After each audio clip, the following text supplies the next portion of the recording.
नमस्कार, आप देख रहे हैं न्यूज़ वन इंडिया। मैं हूं आपके साथ सृष्टि पांडे। नमस्कार, मैं हूं आपके साथ तुषार कौशिक। बसें से इस वक्त की बड़ी खबर आपको बता दें, पीडब्ल्यूडी विभाग में भ्रष्टाचार मचा है। बीजेपी विधायक संजय प्रताप जायसवाल ने पीडब्ल्यूडी के खिलाफ में मोर्चा खोल दिया है। बस्ती से सांसद हरीश द्विवेदी ने भी पीडब्ल्यूडी के विभागाध्यक्ष को चिट्ठी लिखी थी।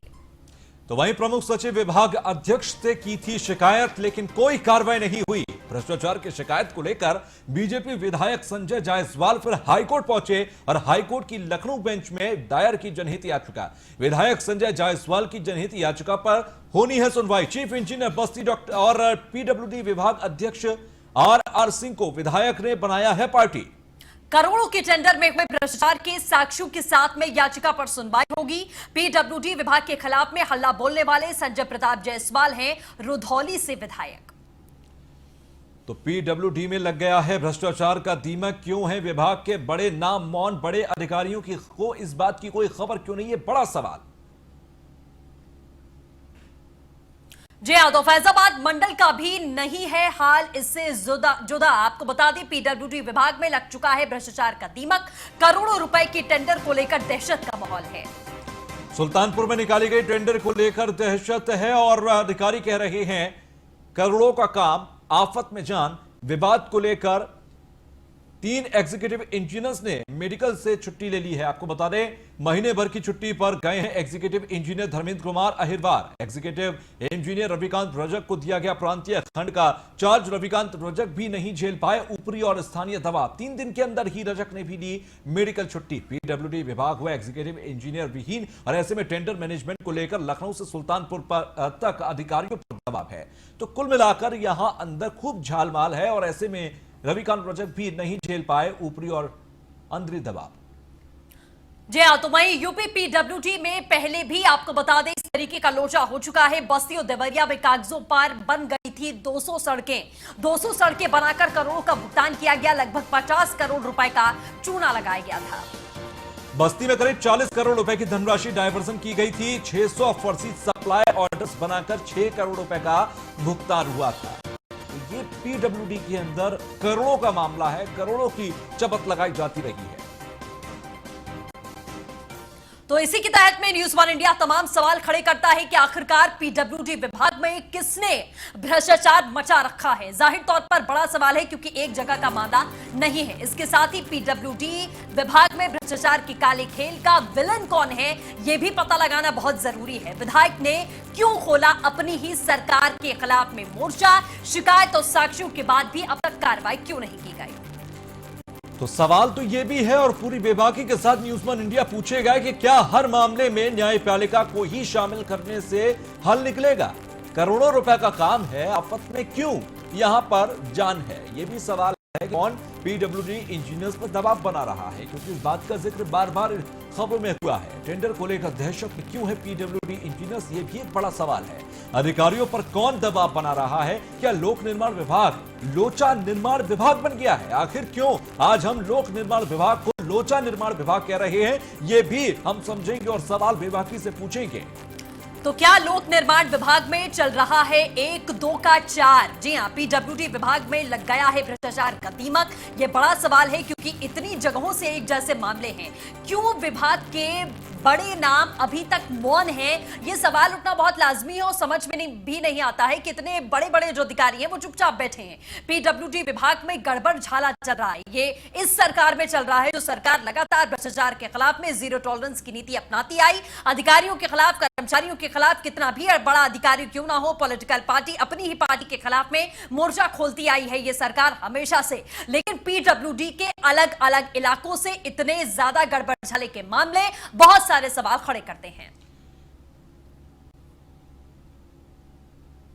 तो वहीं अधिकारी क्यों कर रहे हैं लोक निर्माण विभाग को बदनाम, यह भी एक बहुत बड़ा सवाल है। लगातार सवाल कुछ इस तरह है कि क्या उप मुख्यमंत्री केशव प्रसाद मौर्य का खौफ नहीं है अधिकारियों को? केशव की मेहनत पर पानी फेरने वाले आखिर कौन वो अधिकारी हैं जो लगातार पीडब्ल्यूडी विभाग के अंदर भ्रष्टाचार मचाए हुए हैं, गड़बड़ झाला कर रहे हैं? आखिर कब होगी इन अधिकारियों के खिलाफ कार्रवाई, यह एक बड़ा सवाल है। तो आपको बता दें कि लगातार पीडब्ल्यूडी के अंदर एक बड़ी तौर पर गड़बड़ झाला हो रहा है और ये हमारे सवाल हैं कि आखिर क्यों उप मुख्यमंत्री का भी कोई खौफ नहीं है। तो जाहिर तौर पर भ्रष्टाचार का अपने आप में ये बहुत बड़ा मामला सामने आ चुका है। तो बड़े स्तर पर पीडब्ल्यूडी विभाग के अंदर गड़बड़झाला हो रहा है और इस पूरे गड़बड़झाले को अगर देखें तो तेजी के साथ यहां पर आप हाईकोर्ट का रुख कर लिया गया। हाईकोर्ट की लखनऊ बेंच इस पर अब सुनवाई करेगी। ये कई ऐसे सवाल हैं जिनका जवाब पाना बहुत जरूरी है। बिल्कुल, तो जाहिर तौर पर अपनी ही पार्टी के खिलाफ में जिस तरीके से विधायक जी ने मोर्चा यहां पर खोला है, जाहिर तौर पर बहुत सारे लूप होल्स हैं, जिस तरीके से अधिकारी मौन बैठे हैं। आपको बता दें, हमारे तमाम सहयोगी हमारे साथ में इस वक्त लाइव जुड़ चुके हैं। पूजा हमारे साथ में, हमारे सहयोगी न्यूज रूम से मौजूद हैं। न्यूज वन इंडिया के एग्जीक्यूटिव एडिटर हमारे साथ में अवनीश विद्यार्थी जी, वो भी लाइव जुड़ चुके हैं और जुड़ेंगे अभी थोड़ी देर में। साथ ही आपको बता दें, लखनऊ से आलोक राय असिस्टेंट एडिटर, वो भी हमारे साथ में जुड़ चुके हैं। तुषार, सबसे पहले आलोक जी का रुख कर लेते हैं। आलोक, पूरा मामला क्या है जो ये गड़बड़झाला अलग अलग इलाकों से निकलकर सामने आ रहा है? अधिकारी मौन बैठे हैं, विधायक साहब ने अपनी ही सरकार के खिलाफ मोर्चा खोला है, एक बार विस्तार से समझाएं। देखिए, लोक निर्माण विभाग जो है उत्तर प्रदेश का एक बड़ा विभाग है। एक बड़ा बजट होता है लोक निर्माण विभाग का, जो पूरे प्रदेश में सड़कों का निर्माण करता है। और अगर जो अभी मसला जो उठा है, क्योंकि मसला देखिए समझने वाली, ये मसला उठा क्यों और कितना गंभीर है कि जब सत्तारूढ़ पार्टी के विधायक को हाईकोर्ट जाना पड़ रहा है, यानी बीजेपी जिसकी सरकार है उत्तर प्रदेश में, उसी पार्टी के विधायक को हाईकोर्ट जाना पड़ा, क्योंकि उस विधायक ने, जो संजय जायसवाल, उन्होंने चिट्ठियां लिखी, प्रमुख सचिव को लिखी, एचओडी को लिखी, पीडब्ल्यूडी की एनसी को लिखी, सबको लिखी, मुख्यमंत्री तक को लिखी, चीफ सेक्रेटरी को लिखी, उप मुख्यमंत्री जो केशव प्रसाद मौर्य विभागीय मंत्री हैं उनसे मुलाकात की, उनसे भी मामले को बताया। लेकिन जब कार्रवाई नहीं हुई तो वो विधायक जो है हाईकोर्ट जाता। तो समझने वाली बात है कि एक जिम्मेदार विभाग है जिसकी जिम्मेदारी है कि शिकायत आए, वो खासकर भ्रष्टाचार की, तो उस पर जो है संज्ञान ले, उस पर कार्रवाई करे, उसकी जांच कराए। लेकिन ये काम भी न्यायपालिका को करना पड़ रहा है। तो समझने वाली बात है कि कितनी विडंबना वाली स्थिति है। और जो क्षेत्र है बस्ती, जहां का ये मामला है, बस्ती में लगातार भ्रष्टाचार होता रहा है। खासकर अगर पीडब्ल्यूडी की बात करें तो पीडब्ल्यूडी में वहां तमाम भ्रष्टाचार की शिकायतें हुई। लगातार 200 से ज्यादा सड़कें ऐसी थी जो कागजों पर बनाई गई या नाम मात्र की बनाई गई और उनका पूरा भुगतान लिया गया।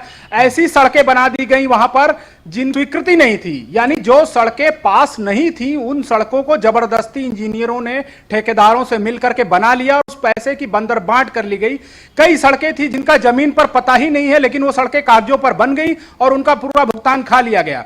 और जो जांच हुई थी इसमें जो है 2017-18, 2018-19 में, उसमें 300 करोड़ से ज्यादा के घोटाले की बात सामने आ रही थी।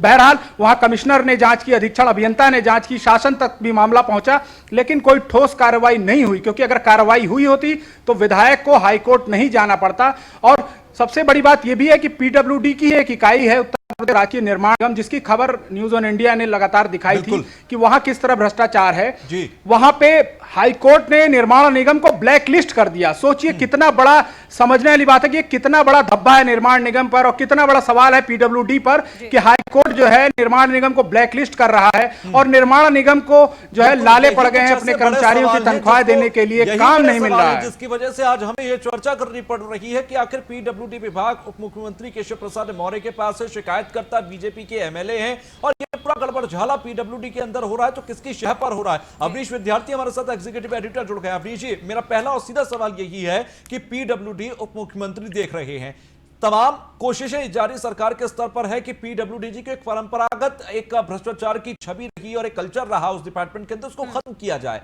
लेकिन वो खत्म होने पर नहीं आ रहा। बीजेपी के ही एमएलए को शिकायत करनी पड़ रही है, हाईकोर्ट जाना पड़ रहा है। देखिए, इसमें जो प्रकरण है, दो अलग अलग प्रकरण जो हमारे सामने इस वक्त आए हैं, चाहे सुल्तानपुर का प्रकरण हो चाहे बस्ती का प्रकरण हो, और उसको देखने के बाद बहुत साफ तरीके से तस्वीर दिखाई पड़ती है कि पीडब्ल्यूडी विभाग के अंदर जो हुक्मरान जो भी काम कर रहे हैं, चाहे छोटी आर सिंह जो एएनसी प्रभारी के तौर पर वहां काम कर रहे हो या प्रमुख सचिव नितिन गोकर्ण रमेश हो, इनके पास लंबे समय से पीडब्ल्यूडी विभाग की जिम्मेदारी है। विभाग पर इन अधिकारियों का नियंत्रण नहीं है और शायद यही वजह है कि अभियंता या तो भ्रष्टाचार में लिप्त है या तो ठेकेदार और उनके सिंडिकेट का इतना खौफ है कि वो काम छोड़कर भाग जा रहे हैं। बस्ती का ही प्रकरण जो सामने आया, इसमें न सिर्फ संजय जायसवाल ने तो हाईकोर्ट में अप्रोच किया, क्योंकि उनकी सुनवाई, उनका मानना है कि न मंत्री क्या हुई, न उप मुख्यमंत्री क्या हुई, न जो है विभागीय अधिकारियों क्या हुई, इसलिए वो हाईकोर्ट गए। इसके अलावा वहां के स्थानीय सांसद और दो अन्य विधायकों ने भी इन्हीं तमाम प्रकरणों में शिकायत की है और इन तमाम प्रकरणों में शिकायत करने के बाद उन्होंने मुख्यमंत्री तक से इस बात की मांग की है कि इस मामले में कार्रवाई की जाए। लेकिन जब कार्रवाई नहीं हुई है तब विधायकों को हाईकोर्ट की शरण लेनी पड़ी और इसमें खुद सरकार को पार्टी बनाना पड़ा है। न सिर्फ पीडब्ल्यूडी विभाग के एमसी को पार्टी बनाना पड़ा है, बल्कि एडवोकेट जनरल जो उत्तर प्रदेश सरकार के हैं उनको भी इसमें पार्टी बनाया गया है। तो सीधे तौर पर एक तरीके से कहें तो जो काम विपक्ष को करना था वो सत्ताधारी दल के जो विधायक हैं उनको करना पड़ रहा है। तो सरकार के लिए भी मुसीबत है कि वो जवाब अपने विधायकों को दे, उनको संतुष्ट करे, या फिर जिस तरह के आरोप लग रहे हैं इनको लेकर के साफ तौर सामने आए। जो सुल्तानपुर का प्रकरण वो और भी हैरान करने वाला है। किस तरीके से एक टेंडर जारी होता है, उस टेंडर को ठेकेदारों को लेने के लिए जिस तरह की होड़ मचती है, जिस तरह के माफिया बाहुबली लोग इस टेंडर के लिए सामने आते हैं, एक एक करके वहां के अधिकारी भाग जाते हैं छुट्टी पर, वो काम नहीं करना चाहते हैं। तो इस पूरे विभाग के अंदर जो ये स्थिति बनी है, इसको रिस्टोर करने के लिए न सिर्फ पीडब्ल्यूडी मंत्री को बल्कि पूरी सरकार को सामने आना पड़ेगा, एक अपनी जवाबदेही तय करनी पड़ेगी। तो इस तरीके की अनार्की पूरे विभाग में मची हुई है। अभी हाल में इलाहाबाद के एक टेंडर को लेकर के बहुत हंगामा मचा, बताया गया कि कुछ खास लोगों को टेंडर देने के लिए पूरे सैकड़ों करोड़ के उस टेंडर में बहुत बड़ा मैनेजमेंट किया गया। इस बात की शिकायत भी मुख्यमंत्री कार्यालय को की गई। तो तमाम सारे अलग अलग प्रकरण हैं जो कहीं ना कहीं काले धब्बे के तौर पर पीडब्ल्यूडी विभाग में काम कर रहे हैं। ये बात सही है कि पहले से बहुत बदनाम महकमा रहा है, लेकिन इसको बदनामी से निकालने की कोशिश भी तो होनी चाहिए। शुरुआत तो खासतौर पर उस सरकार में जो जीरो टॉलरेंस भ्रष्टाचार पर लाने की बात कहती है। सरकार जब बनी थी तभी से लेकर अब तक लगातार पीडब्ल्यूडी डिपार्टमेंट के अंदर जो भ्रष्टाचार लिप्त है उसको कंट्रोल करने की कोशिश लगातार सरकार कर रही है। पूजा मेरी सहयोगी मेरे साथ जुड़ी हुई है। पूजा, जिस बात का जिक्र अभी अवनीश जी ने भी करा कि अधिकारियों पर लगाम लगाने की कोशिश लगातार सरकार कर रही है। 3 साल योगी सरकार को हो चुके हैं, 3 साल से लगातार यही कोशिश है कि पीडब्ल्यूडी के अंदर जो भ्रष्टाचार की जड़ें हैं उन्हें उखाड़ा जाए। क्या अधिकारी जो आदतन भ्रष्टाचार में लिप्त रहने के आदी हैं कि पीडब्ल्यूडी विभाग तो वैसे भी मलाई चाटने के लिए मलाई चाटते रहो, उनकी आदत छुड़ाने में एक फ्रिक्शन काफी दिनों से देखा जा रहा है, यही वजह है कि वो फ्रिक्शन है और ये तमाम चीजें हो रही हैं?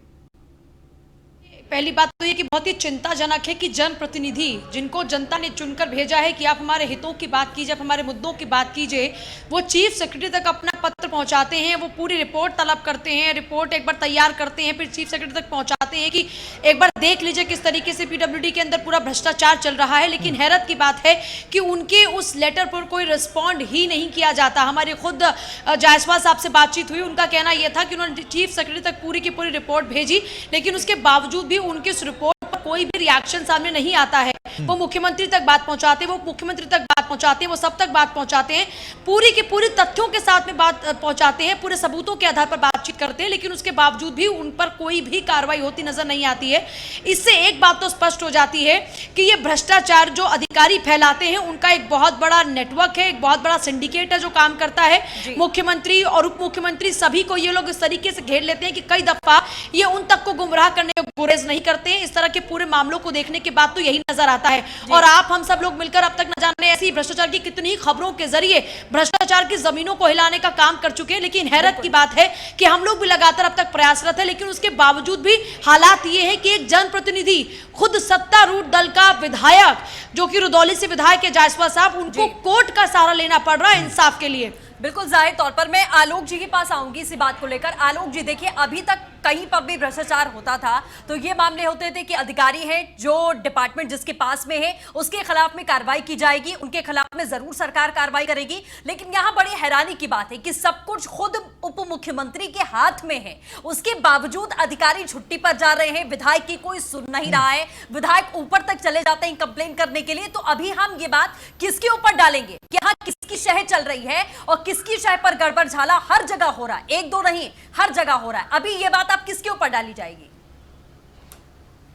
देखिए, एक बड़ा मामला है, खासकर अगर बात करें पीडब्ल्यूडी की तो भ्रष्टाचार एक बड़ा मामला वहां पर है और लगातार जो भ्रष्टाचार की खबरें आती रही हैं। और ये समझने वाली बात है कि हर विभाग में कमोबेश यही हाल है, सब जगह एक सिंडिकेट है। और पीडब्ल्यूडी चूंकि बड़ा विभाग है, एक बड़ा सिंडिकेट है जो कि कितना पावरफुल, ये समझ लीजिए कि एक विधायक जो सत्तारूढ़ दल का है उसकी चिट्ठी पे, उसकी शिकायत पे कोई संज्ञान नहीं लिया जा रहा है, पूरा मौन साधा जा रहा है, यानी उसको जो है दरकिनार कर दिया गया शिकायत को, और विधायक को हाईकोर्ट जाना पड़ा। तो ये समझा जा सकता है कि आम जनता अगर कोई शिकायत करती है या करना चाहेगी तो फिर उसकी सुनवाई कौन करेगा, यानी कि आम जनता के लिए कोई स्कोप ही नहीं है। भ्रष्टाचार हो रहा है तो जनता की सुनवाई नहीं हो सकती। दूसरी बात, सिंडिकेट कितना ताकतवर है पीडब्ल्यूडी में, यह समझने वाली बात है कि कई अधिकारी ऐसे हैं जिनके ऊपर इतना दबाव बना दिया जा रहा है कि वो टेंडर नहीं करा रहे हैं बल्कि मेडिकल लीव पर चले जा रहे हैं, जैसा कि सुल्तानपुर में हुआ। या फिर अधिकारी ऊपर मुख्यालय से लेकर नीचे तक इतना प्रेशर दे रहे हैं किसको काम देना है, सिंडिकेट से जो मिला हुआ है, जो सिंडिकेट का चेता है, यानी जिससे सिंडिकेट को फायदा है, उसको काम मिलेगा या नहीं मिलेगा। और ये भी एक बड़ी बात है कि सरकार ने ई टेंडरिंग की व्यवस्था लाई थी ताकि कामों में पारदर्शिता बढ़े, अच्छी फर्में आए, अच्छे लोग आए जो अच्छा काम करें। लेकिन ई टेंडरिंग के बाद भी भ्रष्टाचार में बहुत ज्यादा कमी नहीं देखने को मिल रही है। टेंडर, क्योंकि इंजीनियर ही टेंडर मैनेज कर रहे हैं, इंजीनियर ही दबाव डालते हैं ठेकेदारों पर और अपनी चहेती फर्मों पर कि इनको काम मिलना है, और इसके लिए नियमों को पूरी तरह तोड़ा जाता है, दरकिनार किया जाता है, फर्जी कागजों का सहारा लिया जाता है, फर्जी दस्तावेज लगाकर जो है टेंडर दे दिया जा रहा। जो विधायक जी ने शिकायत की है संजय जायसवाल ने, उसमें भी उन्होंने यही हवाला दिया कि किस तरह से नियमों का उल्लंघन किया गया, किस तरह से फर्जी कागजात के सहारे टेंडर दिया गया, और जिसके लिए उन्होंने बाकायदा कई पत्र लिखे, कई बार रिमाइंडर भी भेजा, मुलाकात भी की। और चूंकि उत्तर प्रदेश के जो उप मुख्यमंत्री हैं केशव प्रसाद मौर्य, उत्तर प्रदेश के बड़े नेता, प्रदेश अध्यक्ष रहे हैं, सांसद रहे हैं, उनका ये विभाग है, और ये उनके विभाग में इतना बड़ा भ्रष्टाचार हो रहा है, खासकर एक जिले की हम बात कर रहे हैं, लेकिन पूरे प्रदेश में यही हाल है। तो ये समझने वाली बात है कि आखिर इंजीनियर कैसे फीडिंग कर रहे हैं, कैसे सिस्टम को चला रहे हैं विभाग को, कि इतना बड़ा भ्रष्टाचार हो रहा है और उसके बावजूद वो बचे हुए हैं, उनके ऊपर कार्रवाई नहीं हो रही है। बड़ा सवाल तो यही है कि अगर पूरे सिस्टम को सुधारना है तो पॉलिसीज चेंज करनी होंगी। एक पॉलिसी का आपने जिक्र किया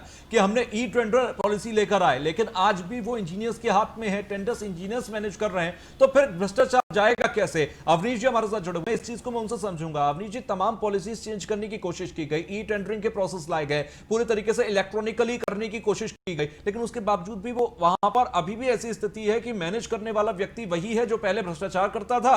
तो आज ई पॉलिसी लाने से आपका क्या बदलाव हो जाएगा? क्या ये पॉलिसीज में कहीं ना कहीं इफ एंड बट्स और ब्रैकेट्स हैं? बहुत सारे ब्रैकेट्स हैं, और शायद इन्हीं ब्रैकेट्स का लाभ उठाते हुए जो भी अधिकारी हैं वो अपने चहेते ठेकेदारों को या सिंडिकेट जो काम कर रहा होता है विभाग में प्रभावी होता है, उस सिंडिकेट को फायदा पहुंचा पाते हैं। मतलब टेक्निकल लेवल पर बहुत सारी कमियां निकाल करके या टेक्निकल लेवल पर किसी कंपनी को सपोर्ट कर करके ई टेंडरिंग में वो फेवर करते हैं, और ये सारी तस्वीरें बहुत बार देखने को मिली हैं।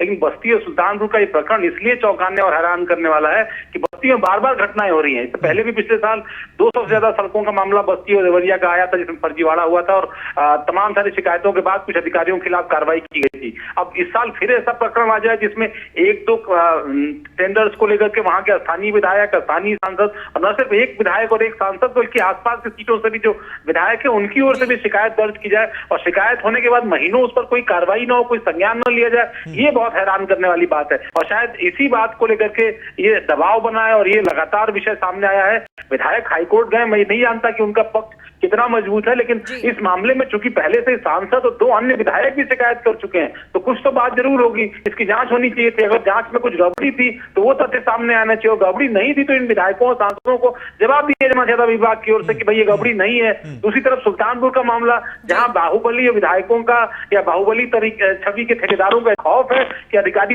टेंडरिंग करने से भाग रहे हैं, वहां पर टेंडर नहीं कर रहे हैं, तो ये सारी ऐसी चीजें हैं जो कई तरह के अलग अलग विरोधाभास विभाग के अंदर लाती है। लेकिन दूसरा महत्वपूर्ण मसला और महत्वपूर्ण तथ्य यह है कि विभाग के अंदर कुछ एक अधिकारी ऐसे हैं जिनकी संभवतः जो विभागीय मंत्री हैं उनसे बहुत अच्छे ताल्लुकात नहीं है, उनके टीम में के मेंबर नहीं माने जाते, तो वो विभाग को भी असहज स्थिति में लाने में कोई कोर कसर नहीं छोड़ते। ये भी सब कई सारे ऐसे मामले हैं जो बार बार कारण बनते हैं। ये भी आरोप है कि बस्ती और सुल्तानपुर में पुरानी सरकारों से जुड़े हुए ऐसे ठेकेदार या उनके कार्यकर्ता, उनको काम देने में वहां के स्थानीय अधिकारी ज्यादा जो है इंटरेस्ट लेते हैं, क्योंकि उससे ज्यादा कमीशन मिलता है। जो मौजूदा सांसद विधायक हैं उनके समर्थकों को इस तरह की एज नहीं मिलती है, शायद इसलिए भी नाराज होकर के सांसद विधायक शिकायत कर रहे हैं। तो एक अलग अलग तरीके के तर्क हैं, लेकिन विभाग को, सरकार को ये स्थिति स्पष्ट करनी होगी। हालांकि अब मामला कोर्ट में चला गया है तो सरकार को वहां अपनी वस्तु स्थिति बतानी होगी, लेकिन नियमों के ग्राउंड पर कम से कम सरकार को सामने आना होगा, और जीरो टॉलरेंस की जो बात कर रही है सरकार, उसको जमीन पर उतारना होगा, जमीन पर ग्राउंड पर एग्जीक्यूट होता दिखाना पड़ेगा। पूजा, मेरा सवाल ये है कि सिंडिकेट्स जो काम कर रहे हैं पीडब्ल्यू डिपार्टमेंट के अंदर और पूरे भ्रष्टाचार के जाल को फैलाए हुए हैं, सरकार की नजर में नहीं है या सरकार की नजर में है, सरकार उन पर कार्रवाई करने से कहीं ना कहीं बच जाती है? देखिए, अगर इस पूरे विषय को देखते हैं और समझते हैं तो एक बात तो नजर आती है कि जीरो टॉलरेंस की पॉलिसी पर लगातार सरकार करप्शन के खिलाफ में काम करने की बात कर रही है और जितनी भी पॉलिसीज तैयार की जाती है, जैसा कि यहाँ पर ई टेंडरिंग का जिक्र हुआ, उस ई टेंडरिंग का मकसद यही था कि किसी ना किसी तरीके से भ्रष्टाचार को रोका जाए।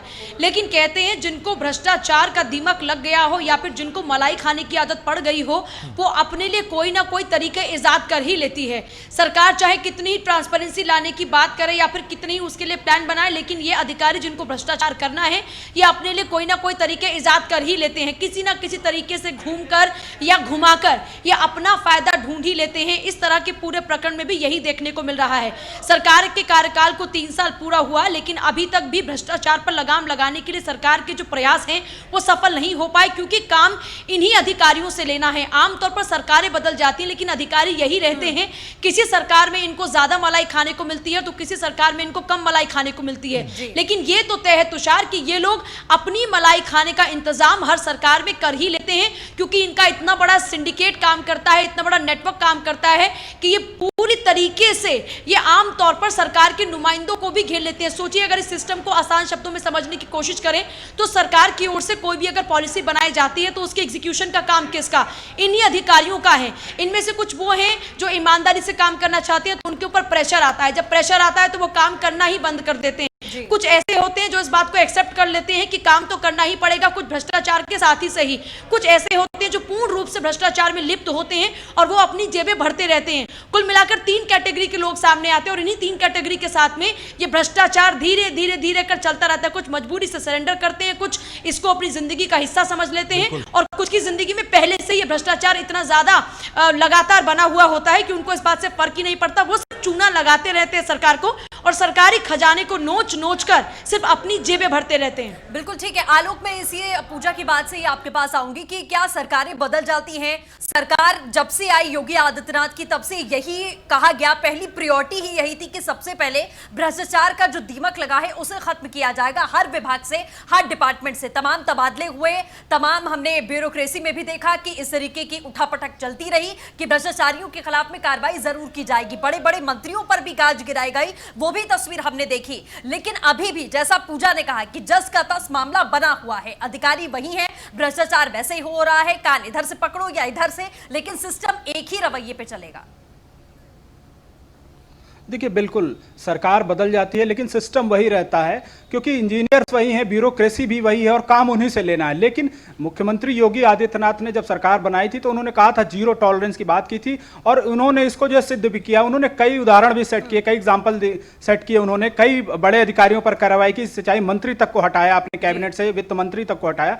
तो ऐसा नहीं कि मुख्यमंत्री ने काम नहीं किया, लेकिन अब मुख्यमंत्री के लिए संभव नहीं है कि वो हर विभाग में ताक झांक करें या हर विभाग की जिम्मेदारी खुद योगी आदित्यनाथ मुख्यमंत्री के रूप में संभाले। बाकायदा विभाग है, विभागीय मंत्री है, तो उनकी भी जिम्मेदारी है कि अपने विभागों की जिम्मेदारी को समझे, वहां क्या सही हो रहा है क्या गलत, उसकी निगरानी स्वयं करें। क्योंकि अगर निगरानी नहीं करेंगे तो ब्यूरोक्रेसी के भरोसे छोड़ना और इंजीनियरों के भरोसे छोड़ना, अधिकारियों के भरोसे छोड़ना, ऐसे ही भ्रष्टाचार को जन्म देगा, जिसकी परिणति पीडब्ल्यूडी में हो रहे भ्रष्टाचार के रूप में सामने आ रही है कि 2013 से 2018 के बीच में लगातार भ्रष्टाचार होता रहा। 2017-18, 2018-19 में बस्ती में बड़े पैमाने पर भ्रष्टाचार हुआ, पीडब्ल्यूडी में बड़े पैमाने पर गोलमाल हुआ, सड़कें कागज पर बना दी गई, जो स्वीकृत नहीं थी वो बना दी गई, फंड कहीं और चला गया, नाम मात्र बनाकर पूरा भुगतान लिया गया। तो जाहिर सी बात एक सिंडिकेट है और ई टेंडरिंग के बाद भी ये सब मैनेज हो रहा, क्योंकि अंदर खाने से तमाम जानकारियां सामने आती रहती हैं कि किस तरह से इंजीनियर ही ठेकेदारों के साथ पार्टनर बन जाते हैं, साइलेंट मोड के पार्टनर बन जाते हैं।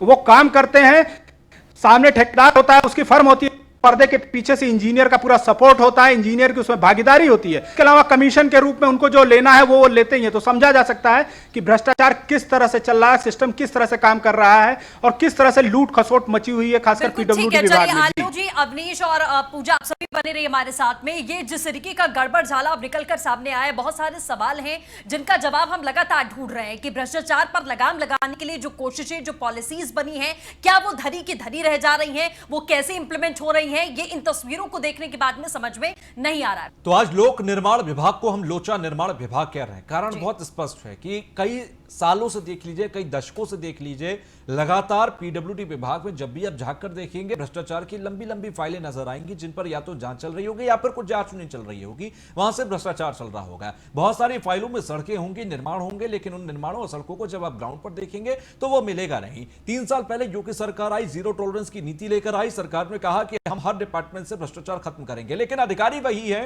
ब्यूरोक्रेसी वही है, तमाम सिस्टम वही है, तो फिर कैसे करेंगे? बड़ा सवाल यह है। इसी पर हम चर्चा कर रहे हैं। पूजा सहयोगी जुड़ी हुई है। पूजा, पिछली सरकार की अगर बात कर ले, समाजवादी पार्टी की सरकार रही, उससे पहले बसपा की सरकार रही, दोनों सरकारों में देखे पीडब्ल्यूडी विभाग अछूता नहीं था। आज की सरकार और पिछली सरकार में अगर कंपेयर करके देखें, भ्रष्टाचार के मामले कितने 3 साल के अंदर वादे के मुताबिक सरकार के ठीक हुए हैं या वो उजागर होना शुरू हुए हैं?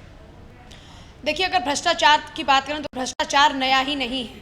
सरकारें चाहे किसी की भी हो, लेकिन भ्रष्टाचार हमेशा से ही आता रहा।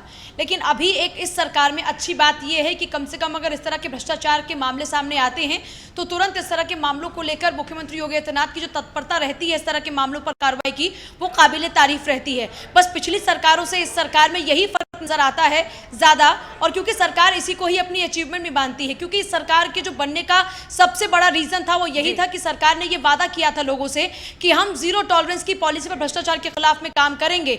और यही वजह है कि सरकार बार बार इस तरह के प्रयास भी करती रही है कि भ्रष्टाचार को रोका जाए, लेकिन फिर भी हम बार बार देखते हैं इस तरह के मामले सामने आते ही हैं। अब तक जैसा कि आप लोगों ने भी जिक्र किया कि कई तरह इस तरह के मामले सामने आए जहां पर खुद मंत्रियों तक को अपना पद छोड़ना पड़ा इसी भ्रष्टाचार के मामले को लेकर। लेकिन अभी इस पूरे मामले को अगर देखते हैं तो ये चिंता का विषय है, क्योंकि एक तरफ चाहे केशव प्रसाद मौर्य की बात हो या फिर खुद सीएम योगी आदित्यनाथ की बात हो, दोनों की ही हमेशा से ही भ्रष्टाचार के खिलाफ में सख्त नीति रही है।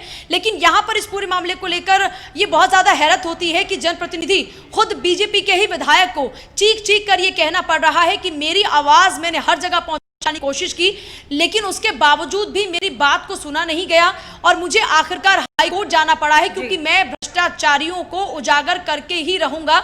जो लोग जनता के पैसे को गटक रहे हैं या फिर जो लोग जनता के पैसों को निगल रहे हैं, उनका सच सबके सामने आना ही चाहिए। और देखिए, ऐसी पूरी उम्मीद है हमारी, क्योंकि सरकार ने अब तक बहुत ही सख्ती दिखाई है इस तरह के मामलों को लेकर, और जब जब न्यूज़ इंडिया ने इस तरह के भ्रष्टाचार के मामलों को उजागर किया है तब तब इस तरह के मामलों को लेकर जांच बिठाई गई है और उसके बाद में जो भी दोषी रहे हैं उनके खिलाफ में कार्रवाई भी हुई है।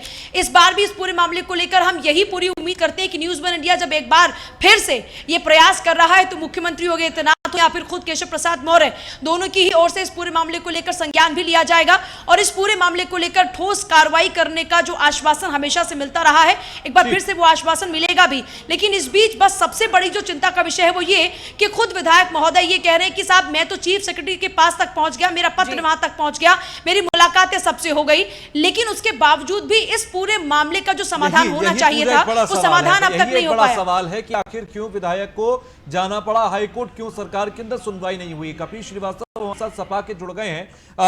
कपीश, मेरी आवाज अब तक पहुंच रही है? लगता है संपर्क टूट गया है।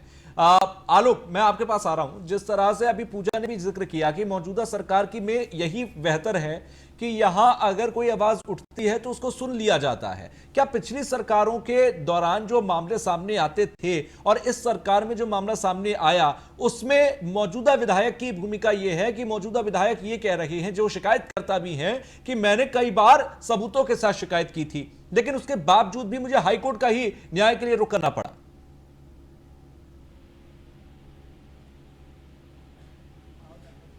एएनसी को लिखा हो, चाहे प्रमुख सचिव को लिखा हो, चाहे मुख्यमंत्री को लिखा हो, चाहे मुख्य सचिव को लिखा हो, उसमें बाकायदा उन्होंने जिक्र किया है, बाकायदा उन्होंने डेटा दिया है, एक एक चीज का उल्लेख किया है कि किस तरह से क्या हो रहा है, किस नियम का उल्लंघन करके किया जा रहा है, ये काम किसको दिया गया है, इसकी जांच कराई जाए। इसके बाद कार्रवाई न होना ये बड़ा चिंता का विषय है, क्योंकि सबसे बड़ा सवाल यही है कि बीजेपी के विधायक को अपनी ही सरकार के अधिकारियों के खिलाफ हाईकोर्ट जाना पड़ रहा है। ये सरकार के लिए भी असहज करने वाली स्थिति है, क्योंकि जनरली ये काम विपक्ष करता है, विपक्ष कोर्ट जाता है क्योंकि वो विपक्ष में होता है, उसकी सरकार नहीं होती। लेकिन जब जिस पार्टी की सरकार है उसी पार्टी के विधायक ने पत्र दिया, उस पर भी कार्रवाई न हो, तो ये बड़ा सवाल है सिस्टम पर भी और कहीं ना कहीं जो विभाग है उस पर भी। और ऐसे में सबसे बड़ी बात यह है कि फिर आम जनता के लिए क्या रास्ता है? अगर आम जनता को भ्रष्टाचार की शिकायत करनी हो, उसको कोई मामला उठाना हो किसी के समक्ष, तो फिर वो कहां जाएगा? क्योंकि जब विधायक की नहीं सुनी जा रही उसी की सरकार में, तो जनता के लिए कोई स्कोप नहीं बचा। चलिए ठीक है आलोक जी, मैं आऊंगी आपके पास में। कपिल श्रीवास्तव सपा प्रवक्ता हमारे साथ में जुड़ चुके हैं। कपिल जी, स्वागत है आपका न्यूज़ वन इंडिया पर। लगातार पीडब्ल्यूडी विभाग को लेकर चाहे पिछली सरकारें रही, लेकिन अभी भी सरकार जिस तरीके से अधिकारी गड़बड़ झाला इसमें करते चले आ रहे हैं, मामला हाईकोर्ट पहुंचा है, क्या कहेंगे आप? मामला आपको पता होगा। देखिए, सबसे बड़ी चीज ये है कि भारतीय जनता पार्टी की सरकार जब चुनाव में जाती है तो वो सीधे ये कहती है कि हम भ्रष्टाचार मुक्त प्रशासन देंगे और जीरो टॉलरेंस की नीति हम रखेंगे। जब भी आप उनके किसी भी नेता या प्रवक्ता से बात करें या उनके बड़े मंत्री या मुख्यमंत्री, प्रधानमंत्री, सभी ये बात दोहराते हैं। लेकिन हकीकत होता क्या है कि पहले से कहीं ज्यादा भ्रष्टाचार इस कदर बढ़ जाता है कि कुछ लोगों के हाथ में ही ये शक्ति चली जाती है कि वो टेंडर देना और दिलवाने लगते हैं। अभी आपने तमाम अन्य मंत्रालय में मैटर देखा, चाहे वो जयप्रकाश निषाद का ये परिवहन वाला मंत्रालय रहा हो या अर्चना पांडे जी का मंत्रालय रहा हो, अब ये पीडब्ल्यूडी में उनके खुद के अपने लेकर के आए हैं नेता। तो ये जो पीआईएल उन्होंने दाखिल किया है बिल्कुल सत्य है। भ्रष्टाचार इस समय चरम सीमा पर है भारतीय जनता पार्टी के अंदर और कुछ ही हाथों में ये नियंत्रित कर दिया गया है। इसलिए ऐसा हो रहा है कि उनके व्यक्ति खुद ही इस तरह के भ्रष्टाचार को लेकर के सामने आ रहे हैं। जिस तरीके से 69,000 शिक्षकों के मामले में भी फर्जीवाड़ा सामने आया है और 10-10 लाख रुपए लेकर के नियुक्ति। ठीक है कपिल जी, मेरा एक पॉइंट ये भी था, देखिए ये जो गड़बड़ चला रहा है ये हम लगातार दिखाने की कोशिश कर रहे हैं और सरकार से ये सवाल भी पूछ रहे हैं कि आखिरकार कार्रवाई कब की जाएगी। लेकिन जो विपक्ष की एक भूमिका थी कि ऐसे मुद्दों को विपक्ष को उठाना चाहिए था, क्या विपक्ष की भूमिका में आप लोग रहे? क्योंकि हमेशा आप कहते हैं कि हम आंदोलन कर रहे हैं, हम चीजों के खिलाफ में भ्रष्टाचार को निकाल कर सामने रख रहे हैं, यहाँ पर ये कमजोर आखिरकार आप लोग क्यों पड़े जब आपको पता था कि इतना ज्यादा गड़बड़ झाला हो रहा है? तो नहीं, देखिए, हम लोगों ने समय समय पे तमाम मंचों से अपनी इन बातों को उठाया है और इनकी भ्रष्टाचारों को उजागर किया है। आपको याद होगा जिस तरीके से उद्यान विभाग के अंदर एक घोटाला हुआ था और वो प्रकाश में आया था, वो विपक्षी दलों के द्वारा ही उठाया हुआ वो घोटाला था। और जिस तरीके से ये तमाम एक ही दो मंत्रालय के अंदर नहीं, ये लगातार हो रही है। लेकिन कारखाने में टूटी की आवाज सुनता कौन है? हम लोगों को जो जहां जहां जिन मंचों से उठा सकते थे भ्रष्टाचार के खिलाफ लगातार और मुसलसल ये आवाज उठाते आए हैं। लेकिन इस पर कोई भी भारतीय जनता पार्टी की सरकार ठीक है कपिल जी, आप बने रहे हमारे साथ, मैं आऊंगी फिर से रुक करूंगी आपका। अवनीश जी अगर बने हमारे साथ में, तो अवनीश जी सवाल मेरा ये है, जैसा कपिल श्रीवास्तव जी ने अभी कहा कि हमारी कौन सुनता है, हम लगातार आवाज उठाते रहे, लेकिन यहाँ पर चीज ये है कि बीजेपी के ही विधायक अपना गला फाड़ रहे हैं, लेटर लिख रहे हैं, कोर्ट तक उनको जाना पड़ गया, तो विपक्ष की नहीं सुनते समझ में आता है। अपने ही विधायक जो मोर्चा खोलकर बैठे हैं उनकी नहीं सुनी जा रही है। अभी कोई ऑफिशियल स्टेटमेंट नहीं जारी किया गया, क्या ऑफिशियली सामने आकर इसमें कोई क्लेरिफिकेशन देने की जरूरत नहीं थी? क्योंकि मामला खुद उप मुख्यमंत्री के हाथ में है पीडब्ल्यूडी का, फिर भी अभी तक ऑफिशियली स्टेटमेंट क्यों नहीं आया? देखिए 2017 से अगर आप आकलन करें, जब से उत्तर प्रदेश में बीजेपी की सरकार बनी है, तो सरकार की मुसीबत उनके अपने ही हमेशा बनते रहे हैं। हाँ। चाहे बयानबाजी करके, चाहे भ्रष्टाचार को लेकर के सामने मुद्दा उठा करके, या बीच में हाल में विधानसभा के अंदर कई सारे विधायकों ने अपने कामकाज न होने को लेकर के सवाल उठाया था और काफी विरोध प्रदर्शन किया था। उसमें गाजियाबाद के भी एक विधायक गुजर शामिल थे। तमाम सारे ऐसे लोग थे जिन्होंने इस पूरे विरोध का समर्थन भी किया था। तो एक अलग विषय है। देखिए, जिस तरीके से पीडब्ल्यूडी के अंदर भ्रष्टाचार है ये सभी जानते हैं, सरकार किसी की भी रही हो, ये ऐसा महकमा रहा है इसमें भ्रष्टाचार खूब होता रहा है। सिंडिकेट एक तरीके से वहां पर बहुत प्रभावी है, ठेकेदारों का, अफसरों का, और वो मजबूती से वहां पर काम करता है और वो किसी ऐसे अफसर को या किसी ऐसी व्यवस्था को वहां नहीं टिकने देता है जो उनके भ्रष्टाचार के इस पूरे कारनामे का विरोध करती है। और शायद यही वजह है कि जब बस्ती में तमाम सारे जनप्रतिनिधियों ने कुछ फर्मों का विरोध किया, कुछ फर्में वहां सिंडिकेट बना करके पिछले 1-1.5 दशक से लगातार काम कर रही थी, चाहे सरकार किसी की भी हो।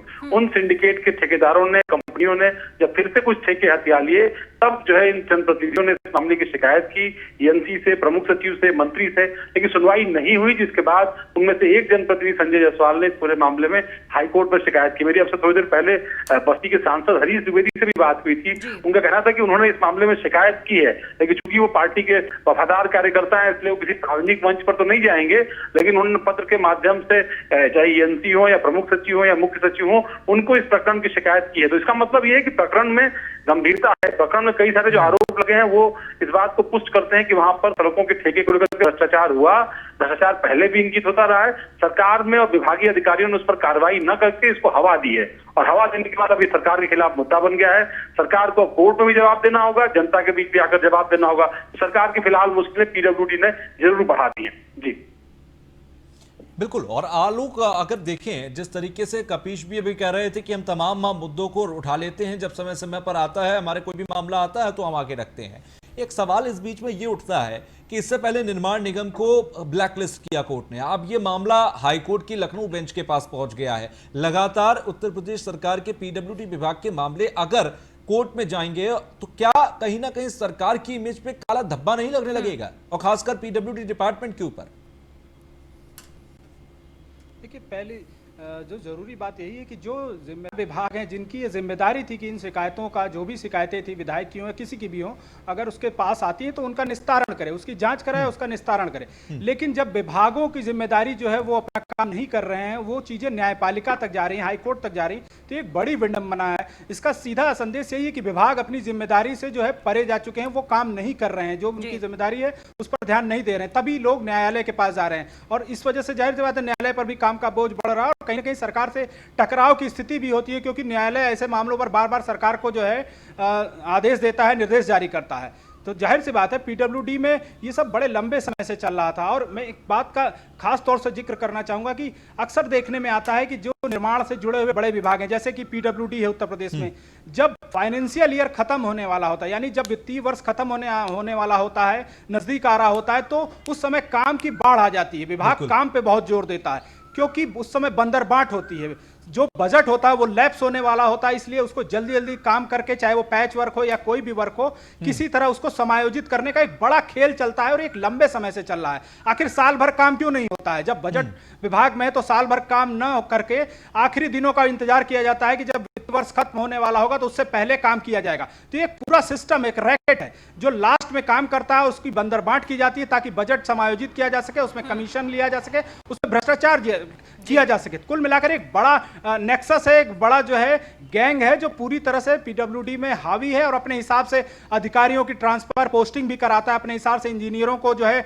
तैनात कराता है जहां पे तैनात कराना हो। इसके बाद उनका जो सिंडिकेट है उसको काम मिलता है, क्योंकि बहुत सारे ऐसे इंजीनियर हैं जिनकी फर्मों में भागीदारी है, वो पर्दे के पीछे से खुद ठेकेदारी कर रहे हैं, इंजीनियर के रूप में कमीशन ले रहे हैं। तो कुल मिलाकर इस नेक्सस को तोड़ना बहुत जरूरी है, क्योंकि जब तक ये नेक्सस नहीं टूटेगा, कपीश, आपकी सरकार रही, योगी आदित्यनाथ की सरकार से पहले आपकी सरकार रही, 5 साल रही, उससे पहले मायावती जी की सरकार थी, फिर उससे पहले ये सरकारों का दौरा आपका एक एक बार चलता रहा। ये लेगेसी में क्या योगी सरकार को आप लोगों ने विरासत में यही दिया है कि भ्रष्टाचार की जड़ें, एक ऐसा सिस्टम, कुछ ऐसे अधिकारी जो लगातार भ्रष्टाचार में लिप्त रहते हो, यही जो सिस्टम है ये चलता रहता हो?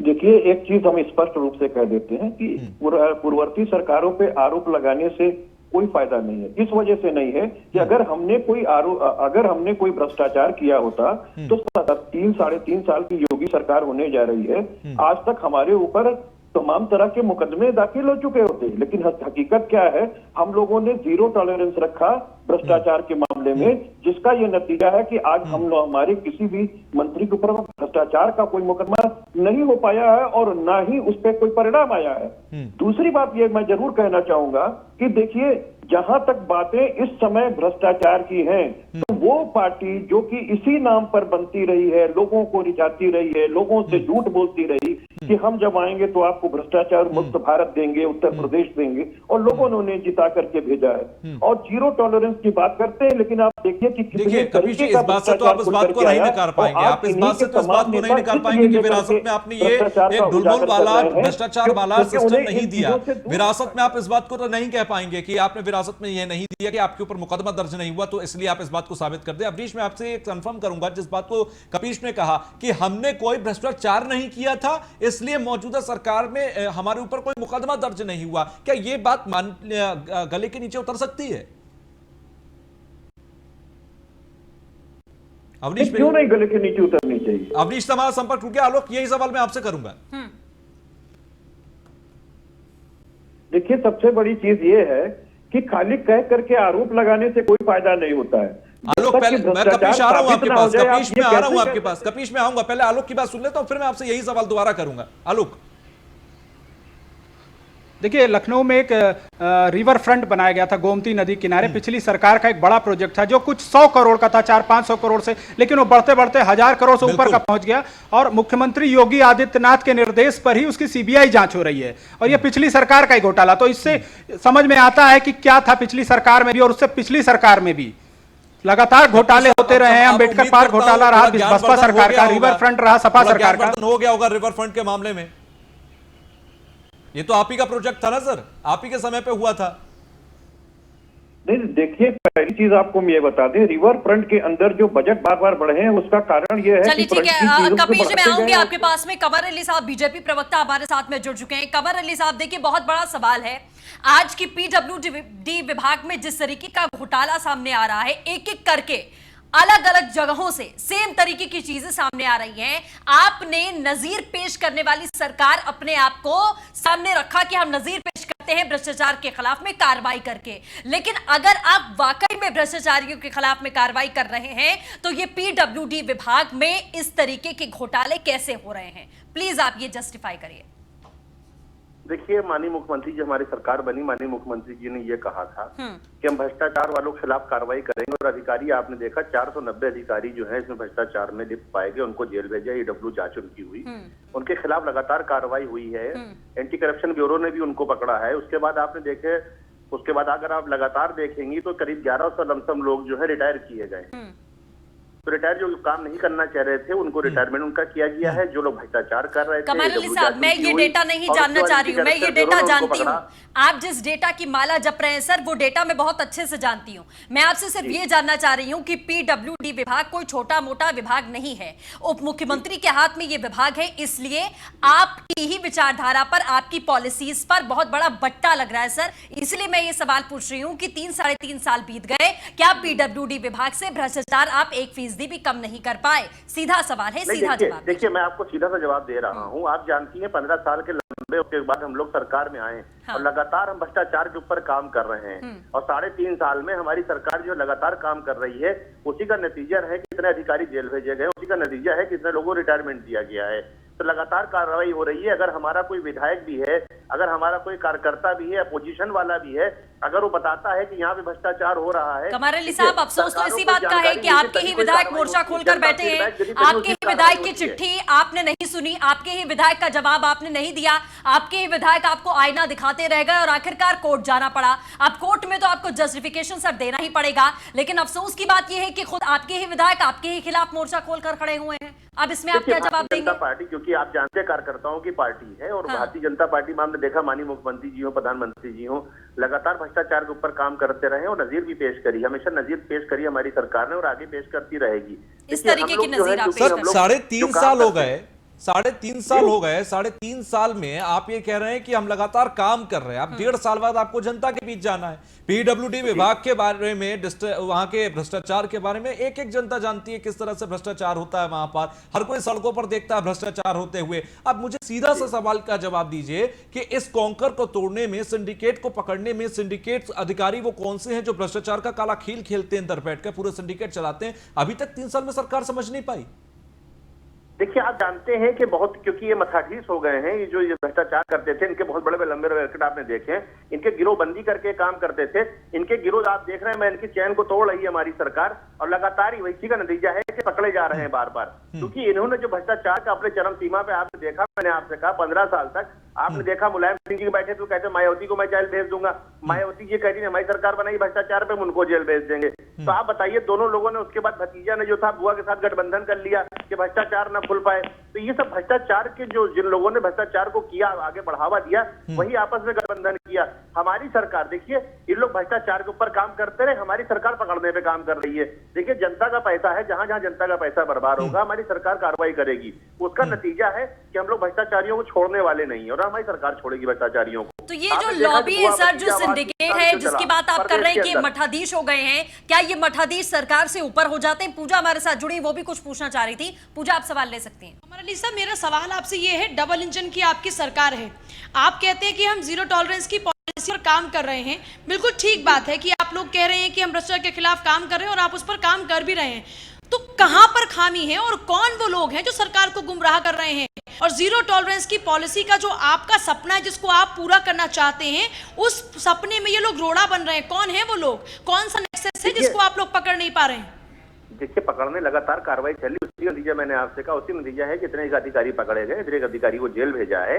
आप पिछली सरकारों में आपने देखा इस तरह का कुछ भी नजीर पेश नहीं होती थी, क्योंकि आपके विधायक की बात मुख्यमंत्री तक नहीं पहुंच पाती और वहां से कोई जवाब नहीं आ पाता। ये बीच में कौन सा डिफरेंस है? गायत्री प्रसाद प्रजापति थे, आपने देखा कि दिन भर मजदूरी करते थे, वो शाम को पहुंचा के आते थे, आप लोगों ने सबने देखा कि दिन भर मजदूरी करके शाम को पहुंचा के आते थे, बैठ जाते थे गाड़ियों में भर के उनके।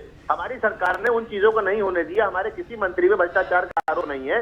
जो आपने देखा सचिवालय कर्मियों ने भी अगर गड़बड़ किया तो माननीय मुख्यमंत्री जांच की, उनको भी जेल भेज दिया, उनको भेज रहे हैं। तो अभी देखिए लगातार, मतलब ये लगातार आप देखिए कि इनके हौसले कितने बुलंद, कितना इनको पीछे से जो अन्य पार्टियां हैं, जो हुकूमत 15 साल तक जिन लोगों ने करी है, वो उनको सपोर्ट करती हैं। ये जरा देखिए कितनी बड़ी बात है। उनको आप उस नेक को नहीं तोड़ पा रहे हैं कि अब पिछली सरकारों का रोना रोना छोड़ दीजिए, अब बात आपकी सरकार की है। सर आपको 3 साल पूरे हो चुके हैं। उन्हीं के समर्थक है जो पकड़े जाते हैं भाई, ये उन्हीं के राष्ट्रीय अध्यक्ष, उन्हीं के लोग निकल के आते हैं, कैसे आप जेल भेज रहे हैं? ये वही तो लोग कहते हैं आके। आपके विधायक की बात क्यों नहीं पहुंच पाई उनकी? सुनिए सर, मेरा सवाल आपसे इसलिए है क्योंकि वो जनप्रतिनिधि हैं, आप ही की सरकार में विधायक हैं और आप ही की सरकार में वो एक भ्रष्टाचार का खुलासा कर रहे हैं। इसमें कोई दो राय नहीं है, हम सवाल ही नहीं उठा रहे सरकार की नियत और नीति पर। हम तो ये कह रहे हैं कि कौन से वो लोग हैं जो सरकार को गुमराह कर रहे हैं। जी जी जी जी जी नहीं, देखिए जो भी लोग हैं वो तो आप जान रही हैं, पकड़े भी जा रहे, लगातार प्रयास चल रहा है, उनका रिटायरमेंट भी हो रहा है।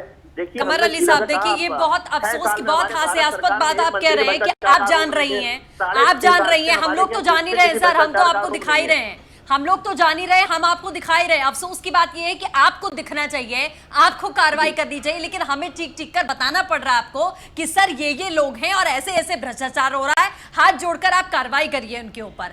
ये यहाँ पे जितने भी बैठे सब जानते हैं, सिर्फ आप ही नहीं जानते हैं ये बात कि कौन कौन लोग हैं किनके ऊपर कार्रवाई करनी है। नहीं देखिए, ये अफसोस की बात है। बिल्कुल हेलो, हाँ ये अफसोस की बात है सर, बहुत ज्यादा। नहीं देखिए, हमारी कार्रवाई सरकार कर रही, मैंने आपसे फिर कहा, नजर पेश कर रही है। हाँ। और जो इसमें होंगे फिर भी गिरफ्तारियां हो रही हैं और लगातार गिरफ्तारियां हो रही हैं। कंवर साहब, इस मामले में अब अपने विधायक से बात कर लेंगे आप, ताकि मामला कोर्ट की बजाय सरकार तक ही रह जाए। मैंने आपसे कही कि उनकी बात भी सुनी गई है। जहाँ पे होता है भारतीय जनता पार्टी, कार्यकर्ताओं की पार्टी है, हमारे कंवर अली साहब, अगर सुनी गई होती तो कोर्ट जाने की जरूरत तो नहीं पड़ती। अगर ये कोर्ट नहीं गया होता मामला तो हम मान लेते कि आप लोगों के बीच में बातचीत चल रही है, लेकिन अब ये कोर्ट पर चला गया मामला। पहले से देखिए, जब से सरकार में नहीं, जब से जेल भेज रहे अधिकारियों को, आप ये भी तो देखिए। लेकिन पीडब्ल्यूडी के नेक्सस को नहीं पकड़ पा रहे आप, ये भी तो मानिए। आप अगर पुलिस कर्मियों को रिटायरमेंट, अनिवार्य रिटायरमेंट देके कह रहे हैं कि देखिए हमने कार्रवाई की है, तो वो तो अलग मामला है। ये तो हम पीडब्ल्यूडी के नेक्सस की बात कर रहे हैं, जो कि कई सालों से जड़े जमाए बैठे हैं। उन पर आप अभी तक या तो उनको पहचान नहीं पा रहे, या तो उनका कार्रवाई करना नहीं चाह रहे, या तो वो इतने जड़े जमाए चुके हैं कि अगर उनके ऊपर कार्रवाई करेंगे तो काम में भी डिस्टर्बेंस हो जाएगा। तो बड़ा समझ समझ के चलना पड़ रहा है सरकार को। नहीं देखिए, हम भ्रष्टाचार के खिलाफ हैं, कोई और काम करेगा। बहुत से ईमानदारी अधिकारी भी हैं जिनको पिछली सरकारों में मौका नहीं मिल पाया, क्योंकि वो ईमानदार थे, इसलिए उनको काम नहीं दिया गया। वो अधिकारी जो ईमानदार है, हमारी सरकार में बाखूबी काम कर रहे हैं, वो सरकार की नीतियों को भी पहुंचा रहे हैं। आज भी शिकायतें आती हैं, मैं भी भारतीय जनता पार्टी कार्यकर्ता हूँ, मुझके तक लोग शिकायतें करते हैं कि यहाँ यह भ्रष्टाचार हो रहा है।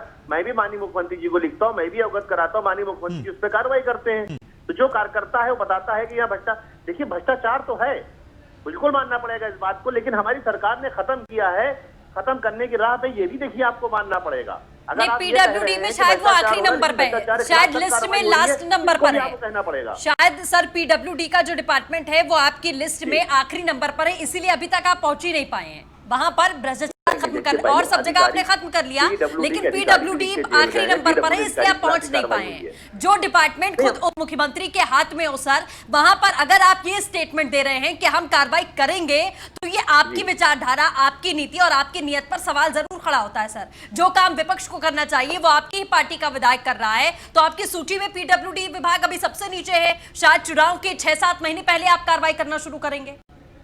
नहीं, हमने आपसे कहा, देखिए हमारी क्योंकि जो सरकार है, जो हमारी, क्योंकि ये जो भारतीय जनता पार्टी की जो सरकार है, आम नागरिक की सरकार है, आम नागरिक की सरकार है। मैं आपसे कहना चाहता हूँ, आखिरी खड़े व्यक्ति की सरकार है, उनकी सुरक्षा की हमारी जिम्मेदारी। कमर अली साहब, सवाल यही तो है, कमर अली साहब, सवाल यही तो है। साल में एक भी मंत्री के ऊपर भ्रष्टाचार का आरोप नहीं है। ये अधिकारी, मैंने आपसे कहा, ठीक है, आपकी बात लौट फिर के वहीं पर आ रही है कि बार बार कि हम करेंगे, लेकिन कब करेंगे, ये एक बहुत बड़ा सवाल बन गया कमर अली साहब। बहुत बड़ा सवाल बन गया कि कब करेंगे पीडब्ल्यूडी विभाग पर कार्रवाई। कपीश, मेरी आवाज आप तक पहुंच रही है? नहीं चाहती है मंत्रियों के विरुद्ध बिल्कुल कार्रवाई हो रही है और आगे भी कार्रवाई होगी, इस बात को आप समझिए। कपीश, कमर अली को आप बहुत देर से सुन रहे हैं। कमर अली कह रहे हैं कि हमें तो ये विरासत में मिला हुआ था, विरासत में मिला हुआ, सुधारने में थोड़ा वक्त लगेगा, पहचानने में थोड़ा वक्त लगेगा, विरासत में तो आपने दिया। पूरा देश ही उनको जो है वो नेहरू जी से विरासत में मिला हुआ है और नेहरू जी का पीछा इन्होंने आज भी नहीं छोड़ा है। आज भी लगता है कि ये हमारी सरकार जो है वो सत्ता में ना बैठ करके विपक्ष में बैठी हुई है और केवल विपक्ष को कोस करके आप भ्रष्टाचार मुक्त भारत को का निर्माण नहीं कर सकते हैं। इस समय सारी एजेंसीज आपके पास है। आपका विधायक कह रहा है, विपक्षी दल तो कहते ही हैं जिनकी आप सुनते नहीं है। आज वो कोर्ट गया है तो इस तरह का मामला उठ करके आ रहा है जो जनता के बीच आप लोगों के माध्यम से डिस्कस हो रहा है। लेकिन हकीकत देखिए तुषार भाई, ये सबसे बड़ी चीज है, आपको ये देखना पड़ेगा कि इनके जो भी निजी सचिव मंत्रियों के शामिल रहे हैं अवैध ठेका दिलवाने में और पैसा लेने में, क्या वो बिना मंत्रियों की राय के हुए होंगे? क्या मंत्रियों को नॉलेज नहीं होगी? क्या वो पैसा मंत्रियों के कमीशन तक नहीं पहुंचता होगा? लेकिन जब आप मंत्रियों को इन्वॉल्व ही भ्रष्टाचार में उनके विरुद्ध FIR नहीं करेंगे तो जांच कैसे करेंगे? वो भ्रष्टाचार रोकेंगे कैसे? कमर अली, जवाब दीजिए। देखिए मेरे भाई तो बड़ी मासूमियत से कह रहे हैं, कपिल जी बड़ी मासूम बन के बात कर रहे हैं। इन्हीं ने भाई भतीजावाद किया है, बुआ को इन्होंने चूंकि कहा था कि हम जेल भेजेंगे और उनके साथ गठबंधन कर लिया है। मुलायम सिंह जी कहते थे कि मायावती जी को जेल भेजेंगे। ये भाई आप कहाँ जी रहे हैं? क्या बताना चाहते हैं जनता को? आप गुमराह कर रहे हैं भाई। आप तो भ्रष्टाचार के जननी है भाई, जो भ्रष्टाचार का जननी है, जिसने मंत्री कमर भाई पुराने इतिहास को खोजने की जरूरत नहीं है। भ्रष्टाचार मुक्त भारत का नारा जो है आपने दिया है, अब आप उसके लिए पूर्ववर्ती सरकारों को दोषी नहीं ठहरा सकते हैं। आपकी सरकार ने ना ही कोई इस तरह का कोई कृत्य किया है कि चलिए बिल्कुल ठीक है, ठीक है। आरोप प्रत्यारोप का दौर चलता रहेगा और वहां पर भ्रष्टाचार भी चलता रहेगा। कमर अली साहब, कपीश जी, आलोक, पूजा, आप सभी का, अवनीश जी हमारे साथ जुड़े थे, सभी का जुड़ने के लिए बहुत बहुत शुक्रिया। तो तुषार, जिस तरीके से चर्चा हमारी रही, कुल मिलाकर कमर अली साहब की बात कर ले तो अपना स्टेटमेंट उनका एक जैसा ही रहा कि कार्रवाई हम कर रहे हैं, ऐसे कर रहे हैं, वैसे कर रहे हैं। आपने कार्रवाइयां की हैं, नजीर आपने पेश की, हमने देखा है, लेकिन जिस तरीके की तस्वीर अभी पीडब्ल्यूडी विभाग से, वो हजम करने लायक नहीं है। बिल्कुल, और सबसे बड़ा सवाल यह उठता है कि पिछली सरकारों ने गलत किया, तभी जनता ने उन्हें नकार दिया। अब आपको मौका दिया है, आप करके दिखाइए, पीडब्ल्यूडी विभाग को भ्रष्टाचार मुक्त करके दिखाइए, जनता मान जाएगी, 1.5 साल बाद आपको वोट देगी, आपको फिर से सरकार में लाएगी। यही एक बहुत बड़ा सवाल है कि सरकार आखिर ये सब कब सोचेगी, अपने ही कार्यकर्ताओं की सुनना कब शुरू करेगी। बिल्कुल, चलिए इसी के साथ इस कार्यक्रम में बस इतना ही। तमाम खबरों के लिए बने रहिए न्यूज़ 12 इंडिया के साथ। नमस्कार।